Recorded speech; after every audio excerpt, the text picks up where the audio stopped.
Assalamualaikum warahmatullahi wabarakatuh.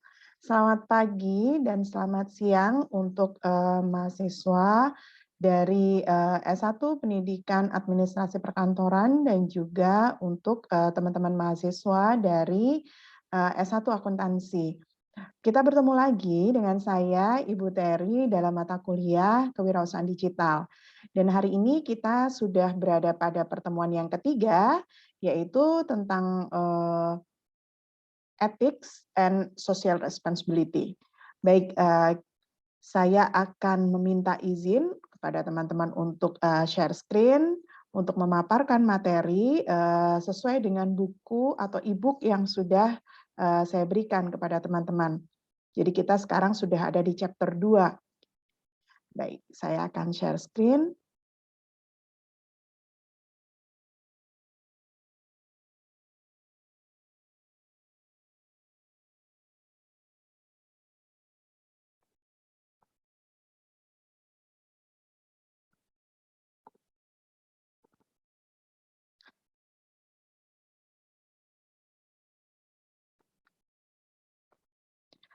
Baik, mudah-mudahan teman-teman sudah sambil buka ya buku dari Scarborough tentang Entrepreneurship and Small Business Enterprise. Kita ada di chapter kedua, yaitu tentang Ethics and Social Responsibility, Doing the Right Thing.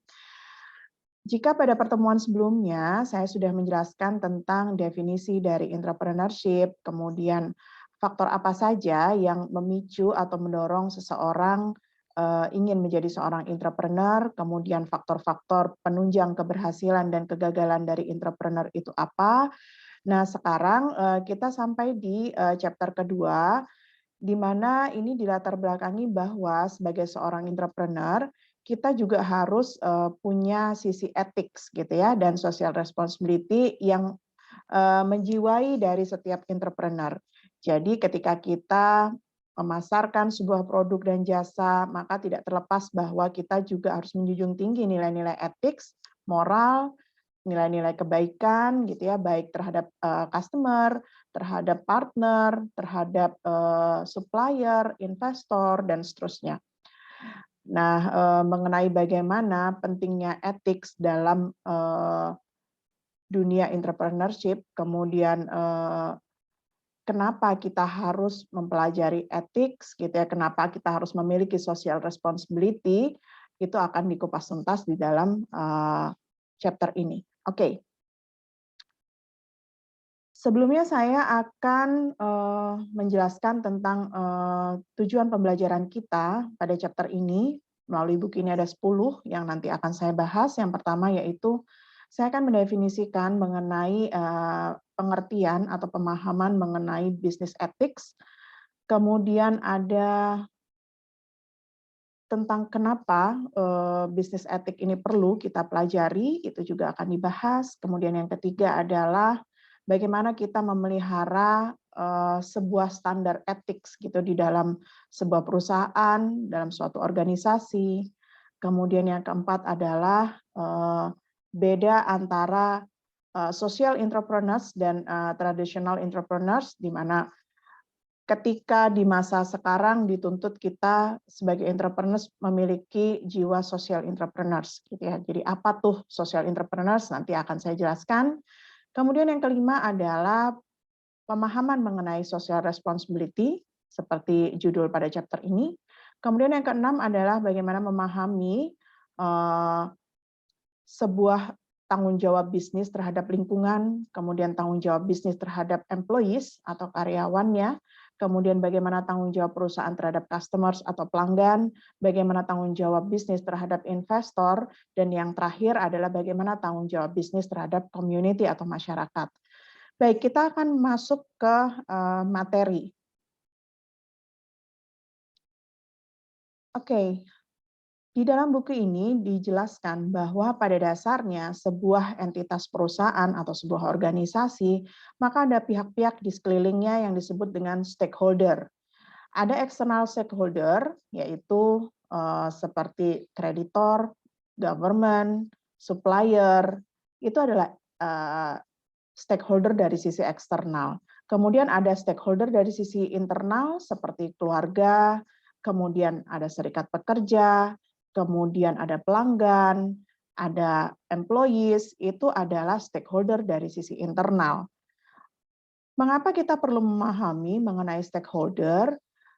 Ketika kita tahu bahwa terdapat pihak-pihak lain, baik secara internal maupun eksternal di dalam suatu bisnis, maka disitulah peran sebuah etika bisnis berlaku. Bagaimana kita menjaga hubungan baik dengan stakeholder kita, bagaimana kita menjunjung nilai-nilai etik, kemoralan, kebaikan di dalamnya untuk menjaga hubungan baik secara jangka panjang dengan stakeholder kita. Oke, kemudian kita akan masuk mengenai definisi ethics. Sebenarnya ethics itu apa gitu ya? Ethics itu adalah cabang ilmu dari filsafat yang mempelajari teori-teori tentang apa yang dianggap baik, apa yang dianggap betul, apa yang dianggap salah, bagaimana tentang hak dan kewajiban, bagaimana tentang kebajikan, tentang kebijakan dalam berpikir, dalam bertindak, itu adalah yang dimaksud dengan ethics. Kemudian apa yang dimaksud dengan social responsibility? Social responsibility adalah bagaimana organisasi kemudian merespon kebutuhan dari elemen-elemen yang ada di dalam society. Dengan kata lain adalah memahami tentang apa yang diinginkan oleh stakeholder-nya. Tentunya yang kemudian kebutuhan stakeholder itu dijawab melalui hal-hal yang baik, melalui cara yang benar, dan seterusnya. Kemudian di sini adalah ketika kita bicara tentang bisnis etik atau etika bisnis, maka tujuan dari perusahaan untuk membangun etika bisnis adalah sebagaimana saya highlight di sini, gitu ya. Ada building a reputation for ethical behavior typically takes a long time, gitu ya. Kita menyadari bahwa membangun reputasi itu bukan hal yang mudah, bukan hal yang cepat, gitu ya. Perlu kita bangun perlahan-lahan, tahap demi tahap, dan mungkin akan bisa kita rasakan impact-nya secara jangka panjang ketika kita bicara tentang kredibilitas, tentang reputasi. Jadi itu adalah mengapa penting kita mempelajari bisnis etik. Ketika kita menjaga hubungan baik kita, kita memasarkan produk dan jasa kita dengan cara yang benar, kemudian kita menghargai pesaing kita, kita menghargai hubungan baik kita dengan supplier, maka tentunya akan ada hubungan jangka panjang yang baik, gitu. Jadi itu yang diharapkan ketika setiap entrepreneur memiliki etika yang baik. Dia akan mampu membangun reputasinya dengan baik secara jangka panjang. Baik, selanjutnya adalah ada 3 level dari ethical standard, gitu ya. Jadi sebenarnya standar etik itu ada 3, gitu. Ada 3 tahapan. Kita bisa meninjau standar etik yang pertama adalah dari sisi hukum. Di sini ada the law. Hukum menjadi ukuran standar yang baku tentang benar dan salah, boleh dan tidak. Kemudian yang kedua adalah organizational policies and procedure, ya. Ini juga gitu ya. Kalau the law, kalau kita bicara tentang hukum, maka berlaku biasanya baik secara universal, kemudian atau hukum itu berlaku dalam konteks berbangsa dan bernegara, gitu ya, kewajiban sebagai warga negara dan seterusnya. Kemudian di nomor 2, organizational policies and procedure, maka suatu aturan berlaku dalam konteks organisasi, di mana setiap organisasi pasti punya kebijakan tertentu, punya prosedur tertentu yang harus dipatuhi oleh stakeholder internalnya. Kemudian tahap yang ketiga untuk ethical standard ini adalah the moral stance, gitu ya. Jadi ini adalah ada beberapa aturan yang kadang-kadang tidak tertulis sebagaimana ada di dalam hukum, sebagaimana ada di dalam suatu kebijakan atau prosedur. Banyak aturan-aturan lain yang kadang tidak tertulis. Namun itu adalah bagian dari etika yang harus kita pahami, kemudian harus kita patuhi juga. Contohnya adalah norma. gitu ya. Banyak norma misalkan kesopanan, norma kesusilaan dan seterusnya yang tidak diatur secara tertulis. Namun itu juga harus kita jadikan acuan bahwa kita harus mematuhi etika yang terkait dengan moral, etika yang terkait dengan aturan-aturan yang tidak tertulis, supaya kita bisa menjalin hubungan baik dengan orang lain di dalam suatu masyarakat. Jadi kalau kita lihat di sini dari 3 level of ethical standard itu ya, morality ini adalah lingkup yang paling luas. Ternyata dalam aturan sebuah etika justru banyak atau lebih banyak yang tidak tertulis dibanding yang tertulis. Kita lihat bahwa yang diatur oleh hukum hanya sebagian kecilnya. Di sini terlihat pada lingkaran terkecil. Kemudian beberapa aturan lainnya diatur melalui kebijakan dan prosedur untuk melengkapi hukum itu sendiri, untuk menjelaskan secara detail apa yang ada di dalam hukum. Jadi yang dicantumkan di dalam policies atau prosedur itu adalah penjabaran dari hukum. Kemudian praktiknya dalam masing-masing organisasi itu dijelaskan melalui policies and prosedur. Dan pada lingkaran terluar, teman-teman bisa lihat di sini bahwa morality atau moralitas yang diatur melalui aturan tidak tertulis, gitu, melalui norma, itu jauh lebih banyak, gitu ya. Dan tentunya penilaiannya tidak sebaku atau tidak sestandar law and policies and procedure. Namun demikian tetap harus kita patuhi karena kita menjadi individu bagian dari masyarakat, gitu ya. Dan walaupun aturan ini tidak baku, biasanya pada komunitas tertentu berlaku moralitas tertentu, pada kota tertentu berlaku moralitas tertentu, pada daerah atau suku tertentu berlaku moralitas tertentu. Nah, ini nggak bisa kita hindari ketika kita ada di dalam bagian dari mereka, ya mau nggak mau gitu ya, kita tetap harus mematuhi, kita tetap harus menghormati tata aturan norma yang berlaku pada komunitas tersebut. Kemudian kita bicara tentang selanjutnya adalah moral management. Bagaimana kita mengelola moral, gitu ya, moral di dalam diri kita, entah kita menjadi suatu pemimpin dari organisasi, atau kita menjadi seorang employees, atau kita menjadi seorang investor dan seterusnya. Bagaimana cara kita mengelola moral di dalam diri kita? Baik, dalam moral management ada 3 tahapan atau 3 kelompok yang akan dijabarkan di sini. Yang pertama adalah immoral management, kemudian amoral management, dan moral management. Gitu ya. Penjabarannya bisa kita lihat di dalam tabel ini untuk membedakan tentang seperti apa immoral management, amoral management, dan moral management. Ini adalah seperti tahapan gitu ya. Tentunya yang baik, standar yang baiknya adalah pada moral management. Kemudian immoral management adalah sebuah perilaku yang tidak bermoral, suatu manajemen yang tidak mengikuti aturan moral, tidak menjunjung tinggi nilai-nilai moral. Sedangkan amoral ini adalah secara tidak sengaja atau untuk tujuan tertentu, untuk tujuan manajemen, dia secara tidak sadar melakukan tindakan yang tidak bermoral, seperti itu ya. Jadi ini ada gradasinya, ada tahapannya dari yang mulai paling buruk, kemudian memiliki kecenderungan dia amoral, kemudian ini adalah yang terbaik, gitu ya. Oke, tinjauannya ada beberapa, dari mulai ethical norms, kemudian motifnya, kemudian tujuannya, orientasinya, dan strateginya. Kita bandingkan satu persatu. Tentunya saya nggak akan membandingkan semuanya ya, gitu. Silakan teman-teman baca detailnya juga. Di ethical norms nih contohnya gitu ya. Untuk immoral, mereka cenderung melakukan hal-hal yang di luar batas kemoralan gitu ya. Jadi mereka benar-benar memang tidak melakukan hal-hal yang sesuai dengan nilai moral.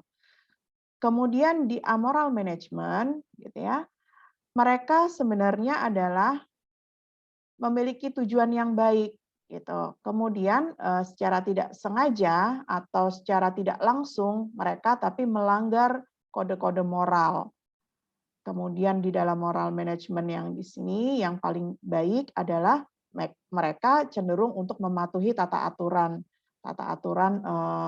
baik secara hukum, kemudian secara moral atau etika, secara norma, baik yang tertulis maupun yang tidak tertulis, seperti itu. Contohnya apa, Bu? Misalkan yang amoral management.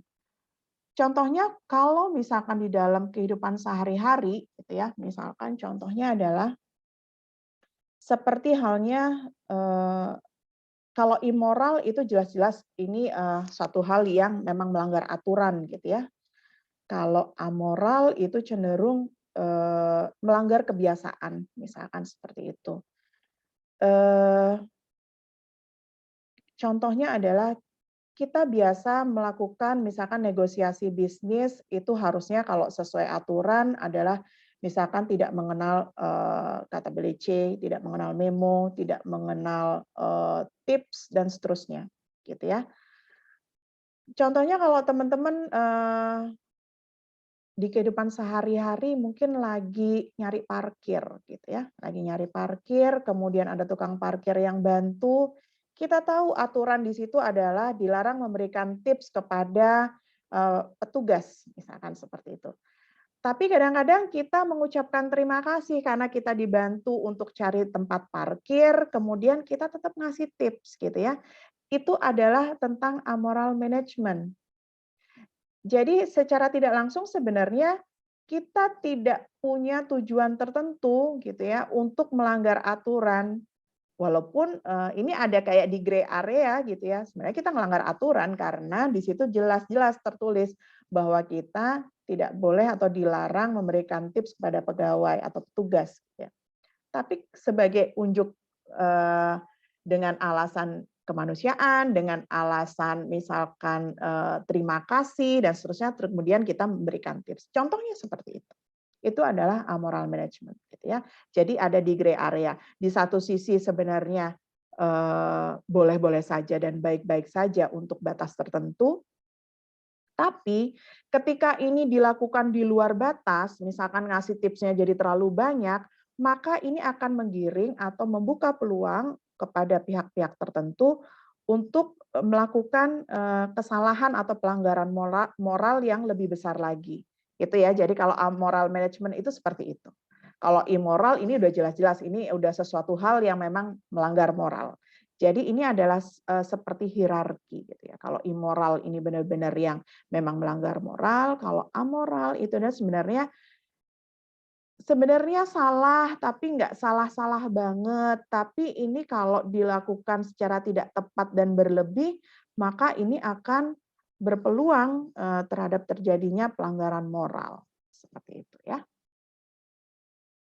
Oke, kita lanjut the benefit of moral management. Jadi sebenarnya apa sih manfaatnya ketika kita mengetahui tentang moral management? Ketika kita menerapkan moral management atau manajemen yang didasari oleh moral gitu ya. Apa sih manfaatnya buat kita? Ini bisa teman-teman lihat ya, di sini ada beberapa contoh, kemudian dia memberikan konklusi bahwa ketika kita menerapkan moral di dalam sebuah manajemen kita, maka orang lain akan memberikan kepercayaan gitu ya. Ini adalah kepercayaan, ini adalah kunci penting di sini saya highlight gitu ya. Kepercayaan yang kita bangun, kredibilitas, reputasi yang kita bangun itu sangat penting gitu ya, sangat penting di dalam tumbuh kembangnya sebuah perusahaan. Karena ketika kita salah sedikit aja gitu ya melanggar kepercayaan, salah sedikit saja kita melanggar komitmen, kemudian kita nggak jujur, maka impact-nya itu akan secara jangka panjang. Orang nggak percaya lagi sama kita gitu ya. Karyawan nggak mau lagi loyal sama kita karena kita misal melanggar kontrak dan seterusnya. Kemudian pelanggan nggak mau lagi sama kita karena janjinya misalkan makanannya panas kok ternyata makanannya udah dingin yang di-deliver, misalkan kayak gitu. Contohnya seperti itu. Maka akan terjadi penilaian misalkan dari mulut ke mulut.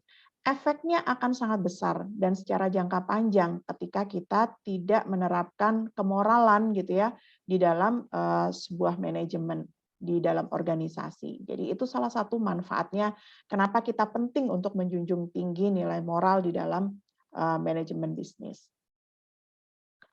Oke, kemudian yang berikutnya adalah tentang gitu ya, nilai-nilai yang akan kita bangun gitu ya, melalui manfaat tersebut, nilai apa saja yang bisa kita dapatkan gitu ya, ketika kita menjunjung tinggi standar etik. Yang pertama adalah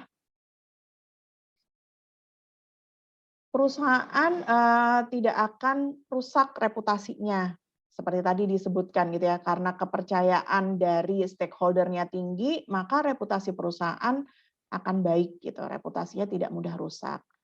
Kemudian yang kedua adalah dia akan mampu menjalin networking yang lebih luas gitu ya. Jadi dia akan punya jejaring yang lebih luas ketika dia menjunjung tinggi nilai etik atau moral gitu ya. Baik secara internal maupun secara eksternal. Jadi misalkan kalau secara internal ya karyawannya loyal semua gitu ya. Kemudian kalau secara eksternal banyak investor yang ingin bekerja sama dengan dia. Kemudian banyak supplier yang mau bekerja sama dia gitu ya, networking-nya akan luas, tumbuh dan berkembang.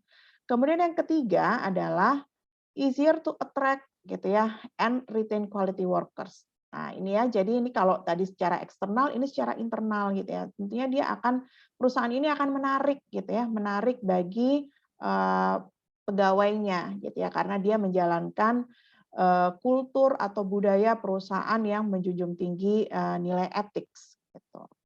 Tentunya kalau kita misalkan bekerja pada suatu perusahaan yang mampu menjunjung tinggi nilai moral dan etik kan kita ikut bangga gitu ya. Kultur-kulturnya bagus yang dibangun, budaya-budayanya saling menghormati, saling mengucap salam, saling memotivasi. Itu kan ekosistem dari perusahaannya tentunya akan menyenangkan gitu ya bagi orang-orang yang ada di dalam situ. Kemudian yang berikutnya adalah yang keempat di sini terlihat bahwa adanya komitmen dari employee yang kuat terhadap perusahaan gitu ya melalui budaya organisasi yang dibangun. Dan yang terakhir adalah kemampuan dia memberikan nilai kepada customer-nya. Ketika perusahaannya sudah dibangun dengan budaya organisasi yang kokoh, kemudian kita tahu bahwa karyawannya solid, karyawannya loyal semua, tentunya customer pun bisa menilai bahwa perusahaan ini bonafit nih. Perusahaan ini budaya organisasinya positif banget nih, gitu ya. Jadi itu jadi daya tarik tersendiri juga, gitu ya, dari pelanggan terhadap nilai-nilai yang dijunjung tinggi oleh perusahaan tersebut, gitu.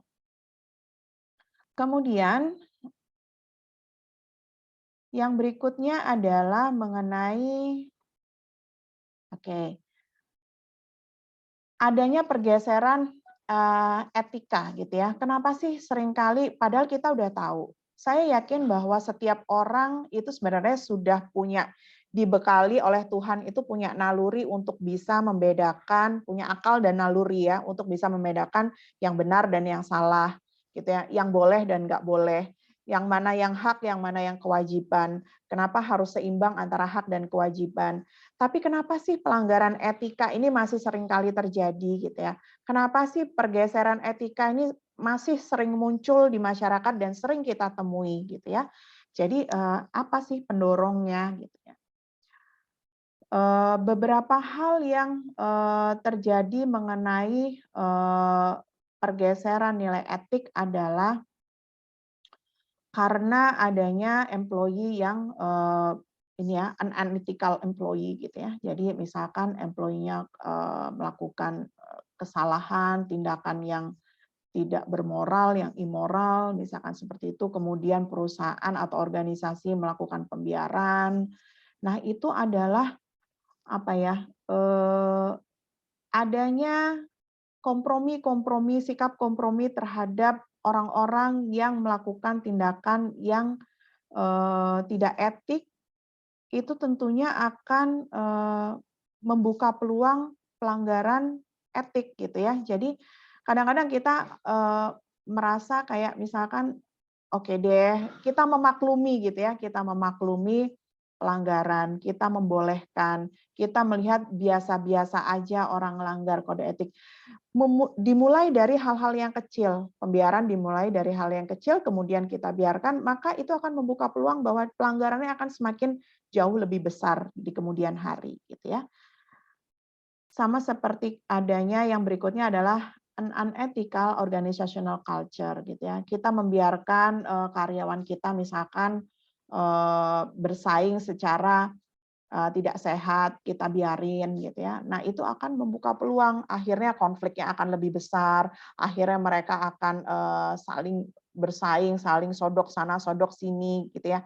Contoh misalkan kayak teman-teman di SMA tuh biasanya gitu ya, eh, ekosistem yang ada di dalamnya situ melakukan pembiaran, misalkan ngelihat ada kakak kelas yang sikapnya superior gitu ya terhadap adik kelasnya.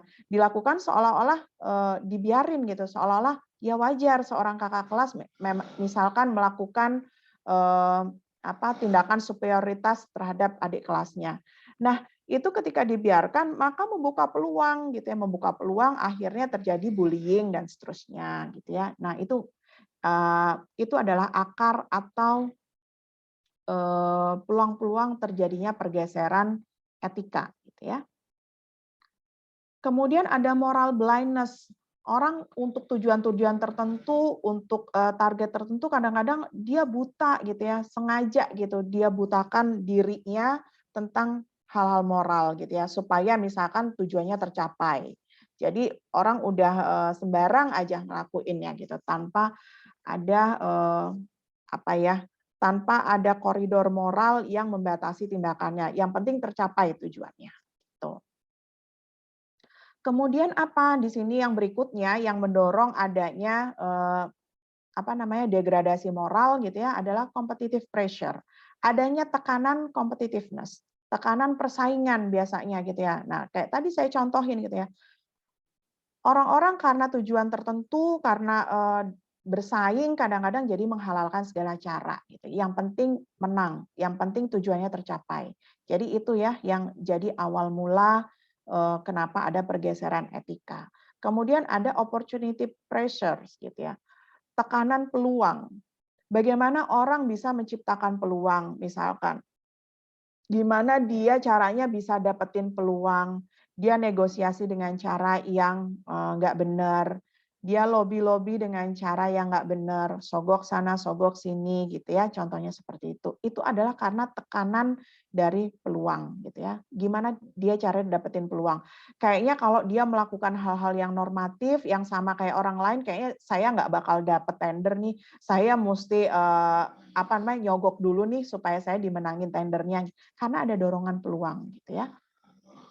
Kemudian yang berikutnya adalah globalization of business gitu ya.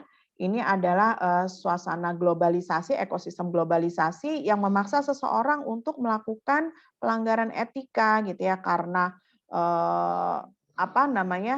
perdagangan menjadi borderless, semuanya bisa saling berhubungan, berkaitan, networking-nya semakin luas, aksesnya semakin luas, sehingga orang suka mengabaikan aturan-aturan yang berlaku, gitu ya, karena globalization of business.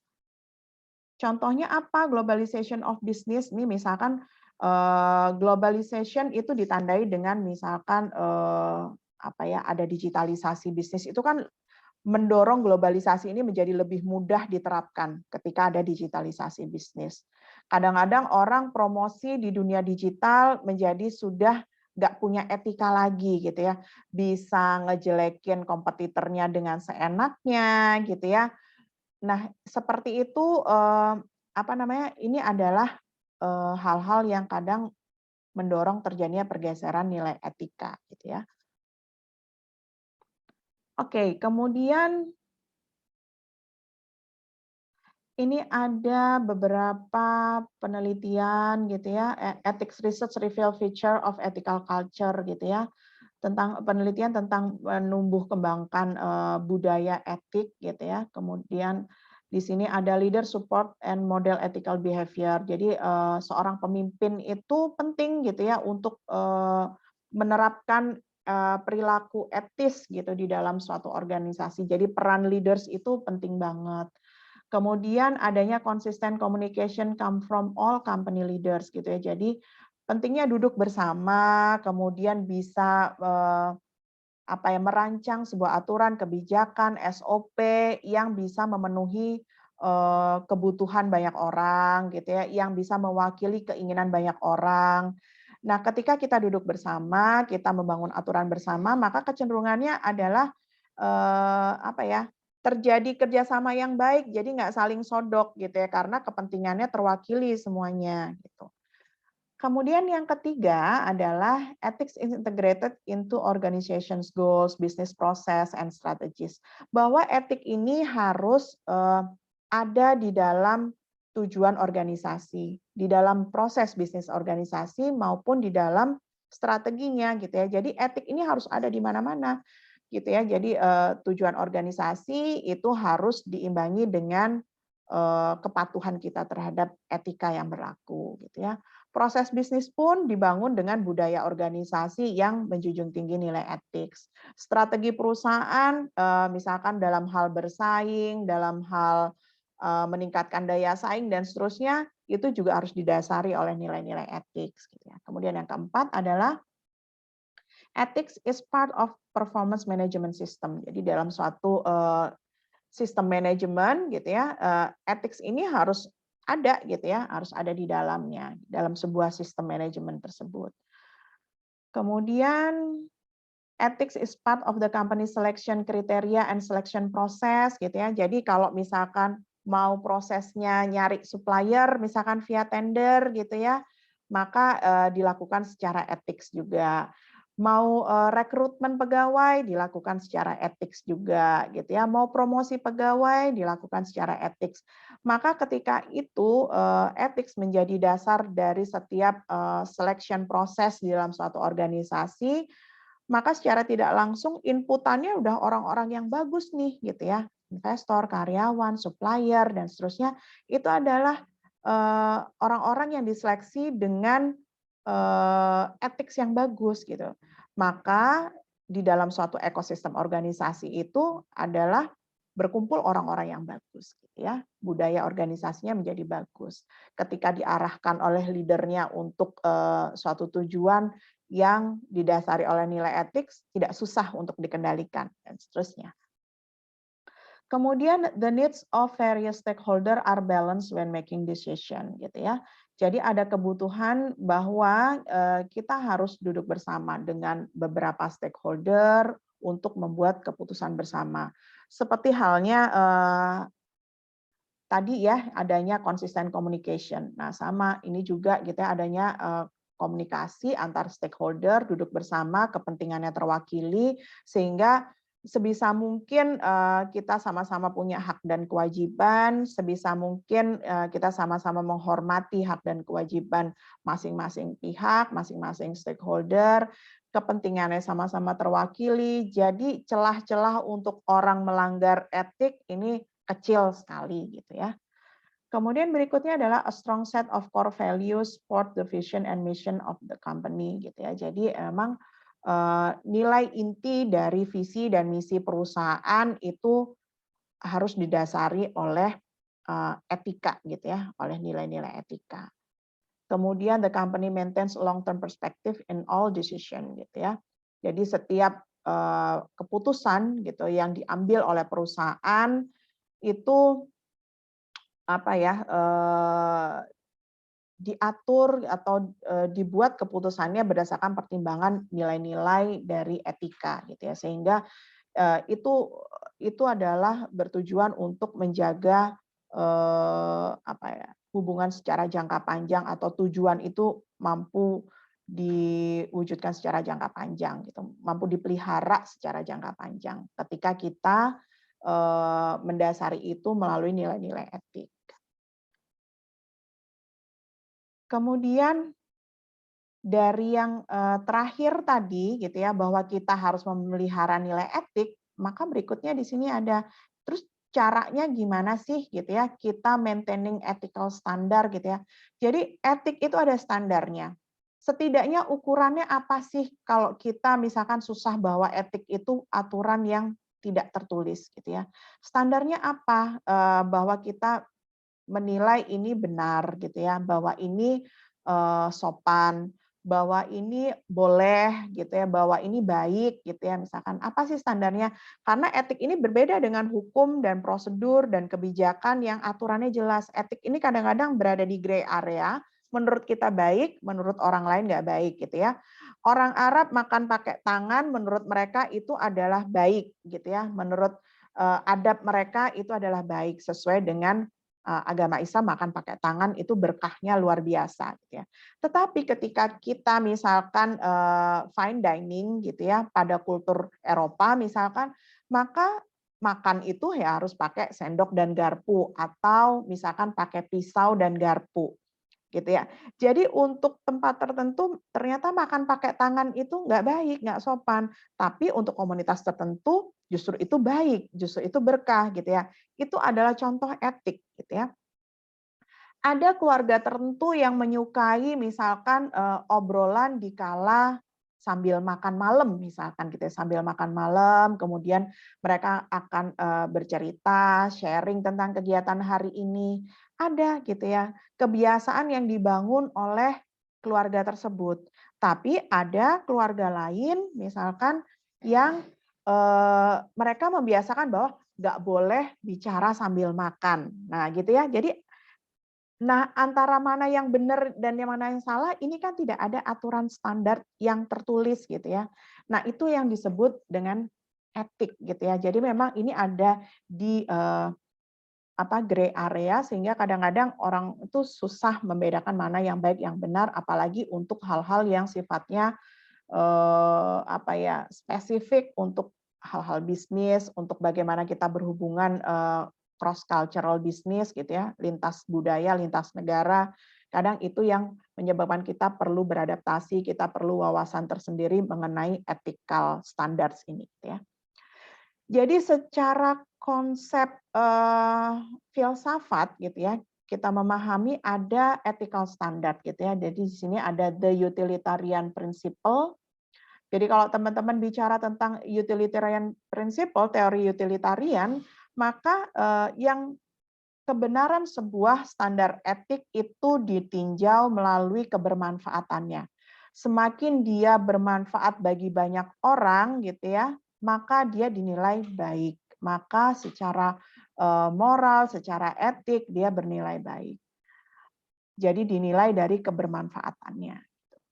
Kemudian menurut teori Kant gitu ya, aliran Kant kategorial imperatif, dia menyatakan gitu bahwa sesuatu dianggap baik, sesuatu dianggap etik, sesuatu dianggap etis, bermoral adalah ketika dia sesuai dengan universal law gitu ya, sesuai dengan ketentuan umum pada umumnya orang gitu ya, aturan yang berlaku umum, maka Kant menilai itu adalah sesuai dengan nilai moral gitu ya. Jadi kita lihat aja aturan umumnya. Misalkan saya nggak ngerti ini aturannya benar atau salah. Ya kita lihat aja umumnya misalkan orang Arab, kita lagi ada di Arab. Orang Arab rata-rata makannya pakai tangan. Jadi kita nggak usah memperdebatkan bahwa makan pakai tangan nggak sopan karena orang di situ ketentuan umumnya orang di situ menyatakan bahwa makan pakai tangan oke, gitu ya. Nah itu yang harus kita lihat. Ketika secara umum orang-orang menilai bahwa itu benar, bahwa ini salah gitu ya, maka kita harus menganut dengan aturan yang berlaku secara umum. Gitu ya. Itu kalau menurut pemikirannya si Kant, menurut alirannya si Kant.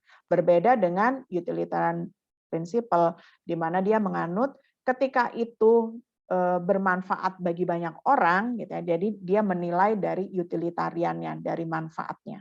Ketika dia memberikan manfaat bagi orang banyak, maka itulah sisi kebenaran, itulah sisi kemoralan gitu ya. Kemudian ada the professional ethic gitu ya. The professional ethic ini adalah sesuatu dianggap benar atau tidak tergantung dari tanggung jawab profesional. Ini biasanya mengimplementasikannya adalah dalam sebuah kode etik profesi gitu ya, kode etik profesi. Jadi ini lebih cenderung mudah gitu ya, ini benar atau salah karena biasanya kode etik profesi itu lebih ada aturan tertulisnya gitu ya. Oke, kemudian ada the golden rule. The golden rule ini adalah prinsip yang diatur bahwa menilai benar dan salah itu adalah ketika kita, seperti apa kita ingin dihargai orang lain, gitu ya, seperti apa kita ingin disenangkan orang lain, maka seperti itulah seharusnya kita kepada orang lain, gitu ya. Itu adalah the golden rule, gitu ya. Treat other people the way you would like them to treat you, gitu ya. Jadi kita pengennya diperlakukan apa nih sama orang lain? Kalau kita pengennya dihargai seperti itu, maka sebaliknya, gitu ya. Kita harus memperlakukan orang sama seperti yang kita mau, gitu. Hubungan timbal balik ini adalah the golden rule. Aliran the golden rule menilai sebuah ethical standard dari sudut pandang hubungan resiprokal antar manusia. Ya. Kemudian ada berikutnya the television test, kemudian ada the family test. Gitu ya. Jadi sesuatu itu dianggap baik atau benar ketika kita mengungkapkan, misalkan di sini ada television. Television itu kan ketika kita berkomunikasi kepada halayak ramai. Ketika kita nggak malu mengungkapkan sesuatu suatu ungkapan, suatu tindakan, suatu pernyataan gitu ya, kita nggak malu, kita anggap ini lumrah atau statement kita akan dinilai lumrah oleh banyak orang, oleh komunitas, maka itu adalah memenuhi standar etik gitu ya. Ini adalah the television test. Kemudian the family test adalah ketika kita membuat suatu pernyataan atau penilaian tertentu, kemudian kita ungkapkan kepada keluarga dan mereka menilai itu oke-oke aja, fine gitu ya, maka itu adalah suatu hal yang baik gitu ya. Jadi ini adalah beberapa ethical standard, standar etik gitu ya, untuk menilai sesuatu itu benar atau salah dari beberapa teori yang ada yang berkembang gitu ya, secara filsafat, ilmu filsafat.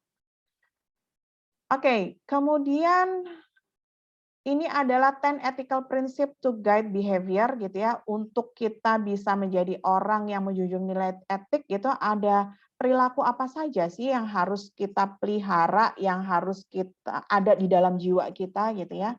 Nah, kembali lagi bahwa ini adalah dalam konteks entrepreneur gitu ya. Ketika teman-teman melakukan aktivitas entrepreneurship, maka perilaku ini harus ada di dalam diri teman-teman semuanya. Yang pertama adalah kejujuran, kemudian ada integritas gitu, ada promise keeping, ini dalam hal berarti komitmen gitu ya. Kemudian ada fidelity, keloyalan gitu ya. Kemudian ada fairness, keadilan, caring for others gitu ya. Bagaimana kita memperhatikan hak-hak orang lain, kepentingan orang lain gitu ya. Respect for others gitu ya. Kemudian ada responsible citizenship gitu ya. Bagaimana kewajiban kita sebagai warga negara gitu ya kita lakukan, misalkan kalau kita menjual makanan, misalkan kita harus mematuhi legalitasnya, apakah ini misalkan makanannya halal atau tidak, terdaftar di Depkes atau tidak, misalkan seperti itu. Kemudian perusahaan kita sudah kita buatkah legalitasnya ketika kita sudah bersinggungan pada area pada kepentingan publik yang lebih besar misalkan. Kemudian apakah kita sebagai citizenship misalkan udah bayar pajaknya atau belum. Nah, itu ya kita punya kewajiban sebagai citizenship gitu ya. Kemudian pursuit of excellence gitu ya. Bahwa kita sebagai seorang entrepreneur harus sebisa mungkin gitu ya. Kita melakukan sesuatu secara prima gitu ya. Kita melakukan sesuatu secara sempurna, sebisa mungkin sesempurna mungkin gitu ya. Untuk setiap tujuan yang kita buat. Entah kalau misalkan itu bisa dalam bentuk layanan, entah itu misalkan kita implementasikan dalam sebuah produk dan seterusnya gitu. Kemudian accountability gitu, bagaimana kita menjadi orang yang bertanggung jawab atas hal-hal yang kita lakukan, atas aktivitas yang sudah kita lakukan gitu ya, bisa dipertanggungjawabkan tindakan kita gitu. Ini adalah 10 perilaku yang harus dijunjung tinggi ketika kita mau menjadi orang yang memiliki atau teguh terhadap prinsip-prinsip etik gitu. Kemudian yang berikutnya adalah tentang social entrepreneurship gitu ya. Tadi ini kalau nggak salah social entrepreneurship itu tujuan pembelajaran yang kelima kalau nggak salah ya gitu ya. Jadi pada era tradisional entrepreneurs itu banyak orang hanya memandang bahwa entrepreneur itu ya cukup untuk mencari profit gitu ya. Dia melakukan aktivitas misal apa penciptaan sebuah produk atau jasa gitu ya, kemudian untuk mencapai profit seperti itu. Kemudian bagaimana dia menghimpun sumber daya yang dimiliki secara optimal untuk menciptakan peluang, menciptakan profit yang lebih optimal dan seterusnya. Itu adalah traditional entrepreneurs. Ketika kita bicara tentang social entrepreneurs adalah bagaimana caranya kita membangun entrepreneurship gitu ya, sebuah kegiatan berwirausaha yang mampu berdampak kepada lingkungan, berdampak kepada masyarakat. Itu yang disebut dengan social entrepreneurship gitu ya. Jadi ada value yang kita junjung tinggi. Contohnya apa? Contohnya social entrepreneurship adalah misalkan misalkan gini, contohnya produk Aqua misalkan gitu ya. Di situ selain misalkan Aqua memang produknya bagus, berkualitas gitu ya, kemudian dia meyakinkan konsumennya dengan bahwa kemasannya ini nanti didaur ulang gitu ya. Jadi dia punya nilai sendiri gitu ya, social entrepreneurship yang dia berikan kepada komunitas gitu ya, bahwa saya menjaga lingkungan, bahwa produk plastik saya paham bahwa plastik saya ini berpeluang untuk merusak lingkungan. Kemudian saya akan memberlakukan sistem recycle pada produk saya. Contohnya seperti itu, gitu ya. Nah, itu adalah social entrepreneurs gitu. Kemudian contohnya lagi adalah saya menjual makanan dari bahan yang organik. Saya menjual makanan dari bahan yang non-MSG. Itu adalah social entrepreneurs. Dia tidak hanya menjual makanan untuk mendapatkan keuntungan, tapi dia juga memberikan sisi edukasi, ada nilai tersendiri yang dia sampaikan kepada komunitas, kepada pelanggan bahwa MSG itu nggak baik loh buat kesehatan gitu ya. Bahwa kita mengkonsumsi bahan-bahan organik itu lebih bagus loh buat kesehatan, lebih aman loh, lebih ini sifatnya lebih safety food gitu ya. Kemudian punya kesadaran tentang hal-hal konsep kesehatan yang baik gitu ya. Nah, itu adalah social entrepreneurs gitu. Dia nggak cuman mikirin tentang gimana barang dan jasanya laku, tapi ada value tersendiri gitu ya yang dia berikan kepada komunitas, kepada masyarakat, kepada pelanggan gitu. Sehingga di sini disebutkan social entrepreneurs are finding the resources to tackle challenging problem confronting the global economy including pollution, habitat destruction, human rights, AIDS, hunger, poverty, and others gitu ya. Jadi dia bertanggung jawab atas isu-isu sosial yang ada gitu ya. Bagaimana dia di dalam program pemasarannya misalkan gitu dia mengkaitkan itu gitu ya. Bagaimana dia juga melakukan ada program yang dilakukan untuk mengeliminir masalah-masalah sosial yang terjadi ya atau ada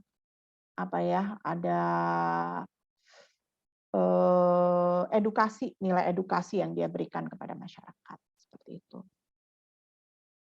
Contoh lagi lainnya misalkan ada Unland gitu ya. Unland itu adalah susu untuk baik untuk kalsium gitu ya. Untuk mensupport kalsium tubuh gitu ya. Kemudian promonya dia adalah misalkan jalan 1000 langkah. Itu adalah social entrepreneur. Bagaimana mereka memberikan kesadaran bahwa gitu ya, bahwa kandungan kalsium nggak cuma bisa didapat dari susu doang gitu ya. Kandungan kalsium bisa didapat kalau minum susu tapi rajin berolahraga, misalkan kayak gitulah. Dia memberikan pemahaman itu kepada komunitas gitu ya. Jadi kalau yang sudah kayak sekarang gitu ya, udah mulai bergeser gitu. Para pelaku, bisnis itu tidak hanya mengikuti eranya tradisional entrepreneur. Mereka sudah bergeser kepada social entrepreneur. Karena apa? Masyarakat semakin smart gitu ya, semakin cerdas masyarakat kita. Kemudian isu-isu sosial tuh semakin berkembang sehingga mereka ini dalam konteks etik ya, mereka punya tanggung jawab sosial gitu. Mereka punya tanggung jawab sosial untuk membantu mengentaskan atau mengeliminir masalah sosial yang terjadi, seperti itu memberikan edukasi. Mereka punya tanggung jawab sosial yang berkenaan dengan produk dan jasa yang dia tawarkan gitu. Bagaimana dia promosi barang, promosi jasanya, tapi juga sekaligus mengedukasi masyarakat. Misalkan kayak gitu. Oke, kita lanjut tentang social responsibility, gitu ya. Jadi biasanya kalau kita bicara tentang social responsibility itu biasanya setiap organisasi itu punya program tentang social responsibility, gitu ya. Contohnya misalkan dia bangun pabrik di desa, tapi dia memberikan, dia turut serta atau berkontribusi membangun fasilitas di desa tersebut. Misalkan ngebangun, MCK, dia membangun jembatan, dia melakukan pengaspalan. Walaupun sebenarnya tujuannya adalah untuk kepentingan si pabriknya gitu ya, tapi dia juga mau, memberdayakan atau dia mau mensejahterakan masyarakat sekitar. Kemudian misalkan di pabriknya dia punya tanggung jawab sosial, untuk mempekerjakan atau memberdayakan penduduk sekitarnya, misalkan seperti itu adalah tanggung jawab sosial, social responsibility yang harus gitu ya, yang harus dimasukkan di dalam program suatu perusahaan.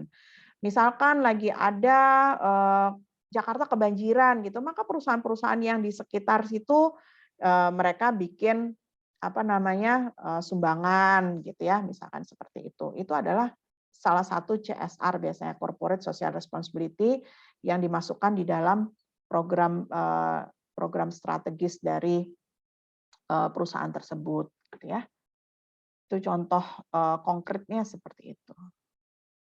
Nah, ini simple ways for small business to be socially responsible ini ya. Jadi ini beberapa contoh small business bagaimana mereka memiliki atau menumbuhkan social responsible-nya atau tanggung jawab sosialnya, misalkan encourage recycling gitu ya. Mereka apa ya? Mereka mensosialisasikan tentang pentingnya mendaur ulang, kemudian support local fundraisers gitu ya, join in community service, reduce energy usage gitu, kemudian create a grant program, support local causes, partner with local schools, misalkan seperti itu ya.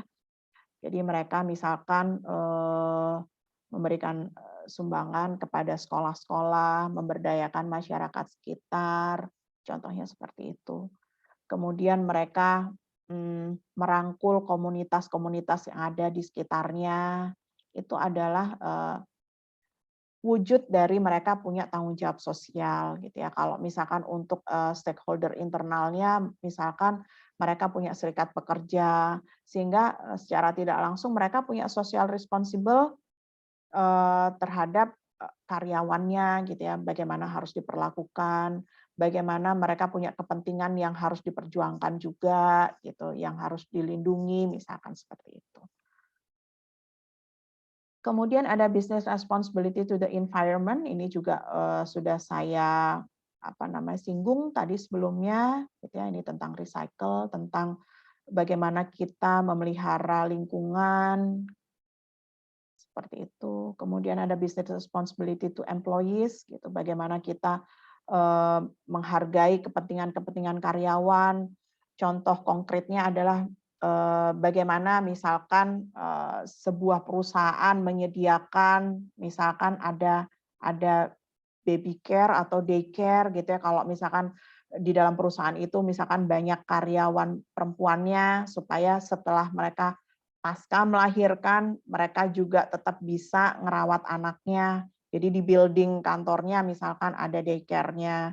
Bagaimana dia, misalkan menyediakan, ruang menyusui misalkan, untuk misalkan ibu-ibu bisa, memerah ASI gitu ya, menyimpan ASI dan seterusnya. Itu adalah bagian dari social responsible to employee gitu ya. kemudian memberikan cuti-cuti yang terkait dengan kepentingan karyawan dan keluarganya, seperti itu ya. Kemudian ada lagi tentang ini ya.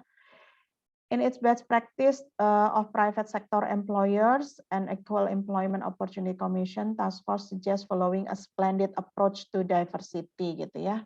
Jadi ini adalah bagaimana kita terkait dengan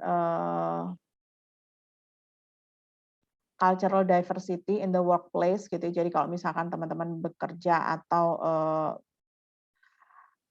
di dalam lingkungan kerjanya terdapat budaya yang berbeda-beda, yang beraneka ragam, tuh bagaimana kita menciptakan ethics di dalamnya gitu. Ada beberapa hal yang bisa kita jadikan standar, ini disingkat splendid, mereka ada study, plan, lead, encourage, notice, discussion, inclusion, dedication gitu ya. Jadi bagaimana kita bisa, intinya adalah bagaimana kita bisa duduk bersama-sama, kemudian beradaptasi, berkomunikasi, saling memahami, gitu ya, berdiskusi di sini untuk bisa saling menghormati hak dan kewajiban masing-masing, untuk bisa membuat suatu standar etik yang universal bagi orang yang berbeda-beda kulturnya tadi gitu ya, supaya kita bisa saling menghormati gitu. Intinya adalah seperti itu. Kemudian gitu ya, seperti ini ya, assess your company's diversity needs gitu, kebutuhan, menilai kebutuhan seberapa beragamnya sih gitu ya kondisi dari perusahaan. Kemudian kita learn to recognize and correct your own bias and stereotypes. Bagaimana kita duduk bersama, buat aturan bersama gitu ya untuk saling menghargai, itu seperti apa sih bentuknya. Kemudian avoid making invalid assumption gitu ya, menghindari adanya asumsi-asumsi ganda, ambigu gitu ya. Kita seragamkan, kita buat aturan yang lebih bersifat universal tentunya, supaya kadang-kadang kalau aturan itu terlalu spesifik, maka itu hanya berlaku pada kepentingan tertentu, tapi melanggar kepentingan lainnya. Jadi ketika kita di dalam suatu lingkup yang diversity-nya luas gitu ya, yang lebar diversity-nya atau keanekaragamannya terlalu banyak, itu terlalu diverse, maka kita biasanya mengaturnya untuk hal-hal yang lebih bersifat universal. Jadi jangan menuntut sesuatu hal yang spesifik hanya untuk kepentingan kita, karena kemungkinan yang cocok buat kita itu nggak cocok buat orang lain gitu ya, seperti itu. Jadi mungkin dari standar etik yang tadi menurut standar filsafat itu bisa diikuti gitu ya. Ada, kalau menurut alirannya Kant gitu ya, membuat aturan yang sifatnya universal, yang bisa disepakati oleh orang-orang yang berbeda-beda gitu ya. Kemudian kalau ikut utilitarian, maka aturan tersebut harus bermanfaat untuk sebanyak-banyaknya orang gitu ya. Jadi ketika lebih lebih mewakili kepentingan banyak orang, ya itu yang harus dianut gitu ya. Kita nggak bisa memaksakan kehendak kita sendiri, sementara misalkan banyak orang yang sudah terwakili kepentingannya, ya berarti kita harus mau gitu ya, mau beradaptasi gitu. Kemudian push for diversity in your management team gitu ya. Jadi ya kadang-kadang memang emang diverse ya lingkungan bekerja kita. Kita akan ketemu dengan berbagai macam orang, dengan latar belakang yang berbeda-beda, dengan suku yang berbeda-beda, dengan agama yang berbeda-beda. Kadang juga udah satu suku, satu agama dan seterusnya. Tapi kadang kita kan dibangun oleh norma keluarga yang berbeda-beda, yang membuat kita tumbuh berkembang dengan perilaku yang berbeda-beda, dengan standar yang berbeda-beda. Semakin diverse gitu ya lingkungan kita, maka kita terbiasa semakin bijak melihat sesuatu dari berbagai perspektif gitu ya. Jadi itu yang penting gitu, sehingga kita lebih menghargai kepentingan-kepentingan orang lain. Kemudian ada concentrate on communication gitu ya, jadi lebih memperbanyak komunikasi gitu, make a diversity a core value in the organization. Ini kayak Indonesia banget gitu ya, make diversity a core as a core value gitu ya, jadi value penting gitu. Kayak kita itu Bhinneka Tunggal Ika tuh harusnya itu justru jadi core value in the organization gitu ya. Itu jadi kekuatan gitu. Kemudian continue to adjust your company to your workers gitu ya. Kemudian kita harus selalu mampu untuk melakukan adaptasi-adaptasi gitu ya terhadap perbedaan-perbedaan yang ada. Kemudian berikutnya adalah nih kalau dalam lingkup bisnis juga menghindari adanya sexual harassment gitu ya. Jadi baik ini verbal maupun fisikal gitu ya, pelanggaran-pelanggaran seksual itu juga bagian dari ethics, dan ini aturannya cenderung lebih tegas ya terhadap hal ini karena ini bukan hanya kebiasaan tapi memang ini melanggar hukum juga gitu ya. Jadi harus ada statement yang tegas gitu ya terhadap pelanggaran seksual gitu atau sexual harassment ini baik verbal maupun fisikal. Kemudian ya, ini ada beberapa artikel how to avoid sexual harassment charge gitu ya. Ada aturan jelas. Ini biasanya terkait dengan bisa juga isu gender. Dan yang penting adalah tidak membuka peluang gitu ya untuk berkompromi terhadap pelanggaran yang terjadi sekecil apapun itu gitu ya. Jadi harus menindak tegas setiap peluang-peluang yang memungkinkan terjadinya pelanggaran, itu yang paling penting. Ini ada business responsibility to customer gitu, bagaimana tanggung jawab perusahaan secara etik terhadap customer, bagaimana melindungi customer, bagaimana ya pelindungan customer itu terkait tadi misalkan kita memberikan keterangan yang jelas terhadap barang yang kita jual, deskripsinya jelas misalkan, kemudian ingredientnya jelas, itu adalah bagian dari ethics kita sebagai tanggung jawab kita terhadap pelanggan gitu ya. Kita menjunjung tinggi kejujuran kita terhadap pelanggan. Itu contohnya begitu.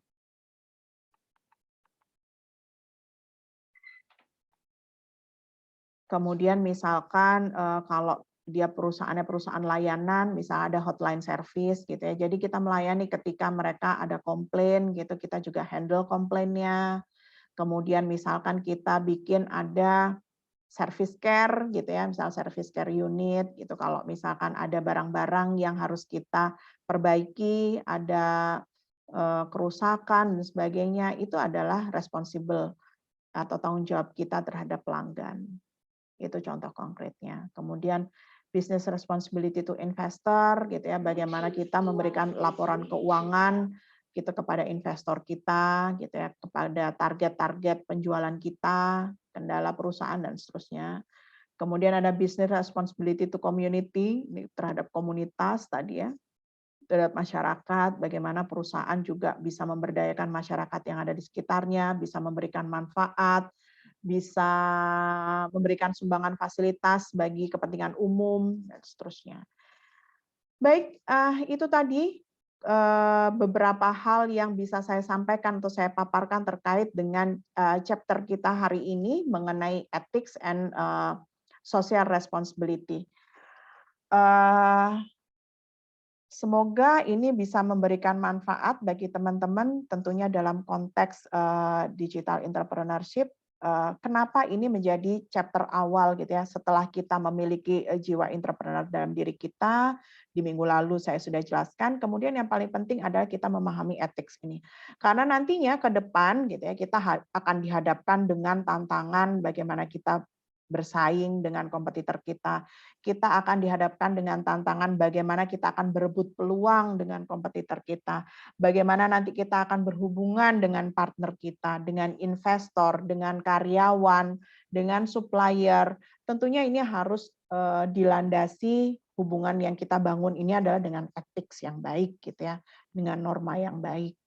Seperti itu, jadi kurang lebih itu yang saya paparkan pada hari ini, semoga memberikan manfaat bagi teman-teman semuanya.